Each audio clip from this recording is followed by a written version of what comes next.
Hello everyone. आजकल हम मच्छर और मक्खियों से ज़्यादा परेशान हैं, तो उसके लिए मैं एक घरेलू रेमेडी लेकर आई हूँ। उसके लिए हमें लेना है प्याज, और प्याज को हमें बीच से काट करके जल्दी से इसको छिलके को निकाल लेना है। जो इसका छिलका निकलता है, बस उसी छिलके का हमें यूज़ करना है, और इस छिलके को हमें पानी में डिप करके रख देना है। और पानी में आप ओवरनाइट भी रख सकते हैं या 2-4 घंटे के लिए भी रख सकते हैं। तो बस इनका बेनिफिट पानी में आ जाएगा, बस वो उस पानी का हमें यूज़ करना है। तो इस तरह से इनका सारा जो जूस है इसके अंदर आ गया है, और इन्हें निकाल देते हैं और इसके पानी को हम निकाल लेते हैं। और बस इसमें हमने थोड़ा विनेगर ऐड करना है, हल्दी ऐड करनी है, और इसमें थोड़ी लाल मिर्ची पाउडर ऐड करना है। और यदि आपके पास नींबू हो तो वो भी डाल सकते हैं।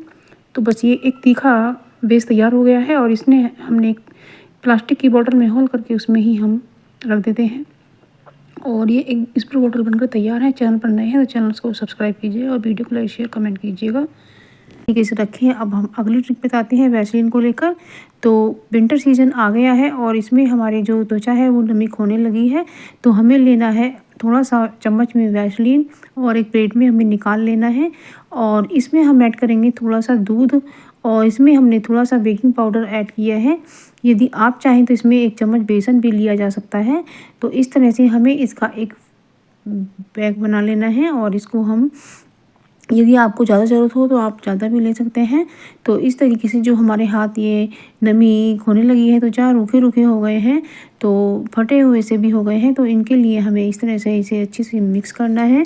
वैसलीन जो होती है वो थोड़ी थिक होती है, लेकिन हमें इसमें मलने के बाद इसमें अच्छे से मिक्स कर देना है। एक हमें घोल तैयार करना है, और इस तरीके से हमें अपने हाथों पर मसाज करनी है, या आपकी जो कोहनियाँ होती हैं या बाजू होती है तो वहाँ भी आप मल सकती हैं। तो इससे आपका रंग भी साफ़ हो जाएगा, और जहाँ भी गंदगी जमा होगी वो उखड़ कर आ जाएगी। और इस तरीके से मसाज करने पर जो आपकी त्वचा है वो चिकनी हो जाएगी, और उससे रंग भी साफ़ हो जाएगा। तो आजकल सर्दियों में जो हमारी त्वचा रूखी रूखी और सूखी सूखी हो जाती है, तो उसमें आराम मिलेगा, और आपके हाथ फटेंगे बिल्कुल भी नहीं। तो ये आपको ज़रूर से करना है, और ख़ासकर ये सोते समय आपको करना है। तो इससे क्या होगा, रात भर जब आपके हाथ इस तरह से चिकने रहेंगे तो उससे आपके हाथों का रंग भी साफ़ होगा, और ये चिकने हो जाएंगे। और ये जो थोड़े बहुत फट जाते हैं दिन में हवा से, तो उसके लिए भी रिपेयरिंग का काम करेगा। तो इस तरीके से आप कर सकते हैं, और आपकी कोहनी और बाजू पर भी कर सकते हैं, और पैरों पर भी आप इसे ज़रूर से मलिएगा। तो जो एड़ी होती हैं वो भी जो फट जाती हैं वो भी नहीं फटेंगी, और वो भी आपकी एड़ियाँ भी अच्छे से चिकनी बनी रहेंगी। और जब ज़्यादा सर्दी आ जाती है तो एड़ियों पर लगाने के बाद आप मोजा भी पहन सकते हैं। तो उससे इस तरह से देख सकते हैं कि आप मेरे हाथ में कितना ग्लो आ गया है। तो इस तरह से आप मसाज करने के बाद अपने हाथों को इस तरह से फटने से बचा सकते हैं। ये बहुत ही यूज़फुल ट्रिक है, आपको ज़रूर पसंद आएगी। ये मोटा सा जल्दी से उतर आता है। बस इसके बाद हमें इस प्याज को इस तरह से चॉप करने के बाद बस इसे हमें इस तरीके से काट लेना है। तो ये काफ़ी जल्दी से कट जाता है। जब आपको जल्दी करना होता है, जब सुबह का समय होता है, उस समय बहुत कम टाइम होता है हमारे पास, तो इस तरीके से जल्दी जल्दी इस तरह से चॉप किया जा सकता है। और हमने ये सूजी के अंदर शिमला मिर्च और कटी हुई प्याज को ऐड किया है, और इसके अंदर हम हरी मिर्ची भी डाल सकते हैं। और बस इसे अच्छी तरह से मिक्स करने के बाद अब हम तवे पर ऑयल लगा लेते हैं।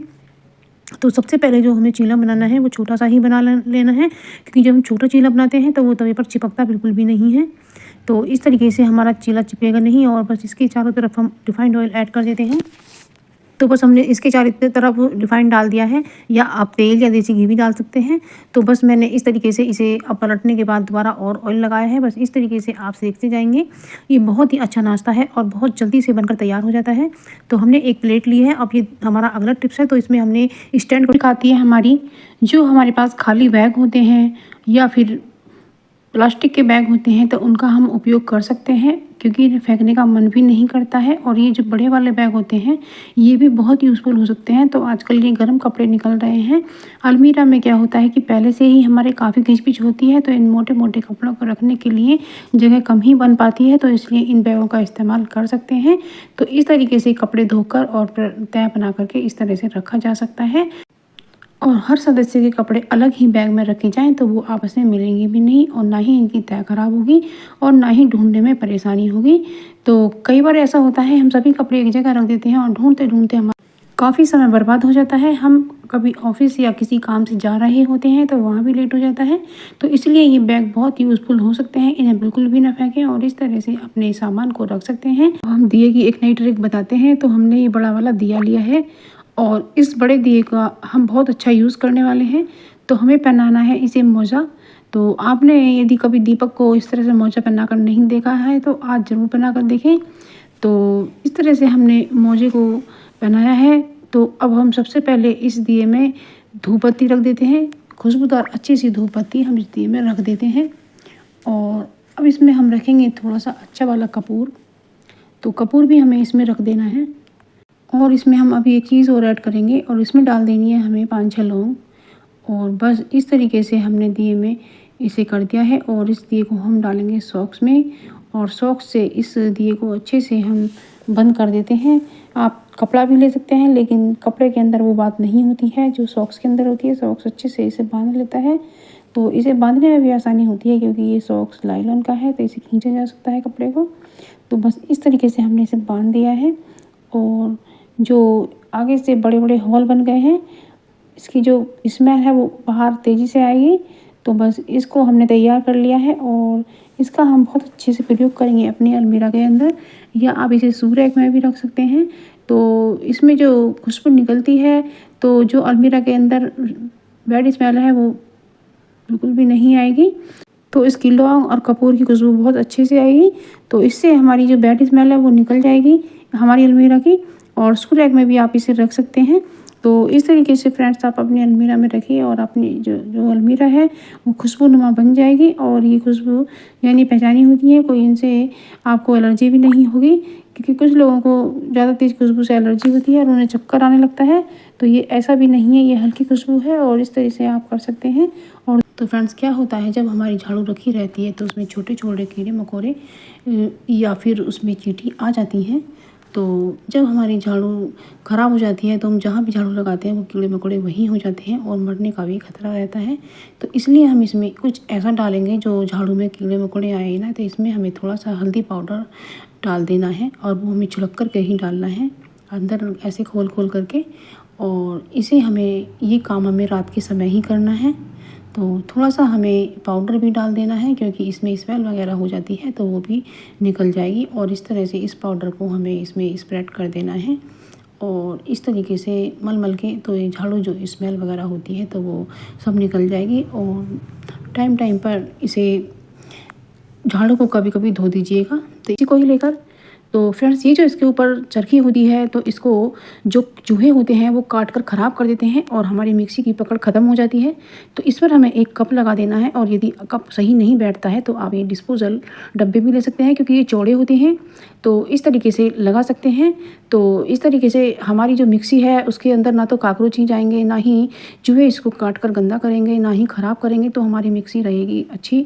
तो ये बहुत महंगी मशीन होती है लेकिन जब चूहे इसे कतर देते हैं तो फिर हमें इसे मैकेनिक के पास ठीक कराने के लिए ले जाना पड़ता है। तो इसलिए आप इसे ढक के अपना काफ़ी नुकसान बचा सकते हैं और आपको होने वाली जो परेशानी है उससे भी बचा जा सकता है।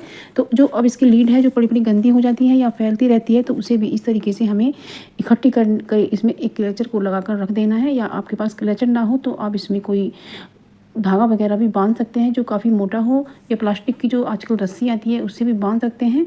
तो ट्रिक आती है साग को लेकर। क्या होता है फ्रेंड, जब ये मेथी जो छोटा साग होता है इसे साफ़ करने के बाद जब हम काटते हैं तो काफ़ी समय हमारा खर्च हो जाता है। और जब हमें कहीं जल्दी जाना होता है तब तो हम इसको काटते ही नहीं, उठा कर ही रख देते हैं। तो हम एक चार्जर की मदद से कैसे साग को काटेंगे तो आप इसे ज़रूर से देखिएगा। तो सबसे पहले तो हमने अडेप्टर से केबल को अलग कर लिया है। और केबल को अलग करने के बाद आप देखेंगे कि हमने मेथी में इसको इस तरह से डाला है और इसमें हमने एक रबर बैंड पतला वाला लगाया है। तो लगा रहे हैं, इस तरह का ले लेना है आपको, या आपके पास इस तरह का नहीं है तो आप मोटा वाला रबर बैंड भी ले सकते हैं। और इस तरह से लगाने के बाद, इस तरह से करने के बाद आप इसे टाइट कर सकते हैं। जितना आप चाहें उतना टाइट कर सकते हैं या खोलना चाहें तो खोल भी सकते हैं। तो बस इस तरीके से अब जो हमारा हाथ है वो इसे पकड़ने के लिए बंधा नहीं रहेगा। तो इसे आप आराम से कर सकते हैं। इसे हमने कसकर पकड़ लिया है तो जो हमारे हाथ में चोट लग जाती है तो वो भी नहीं लगेगी। तो इस तरीके से हमें धारी वाला चाकू लेना है क्योंकि बिना धारी के चाकू से नहीं कटा है।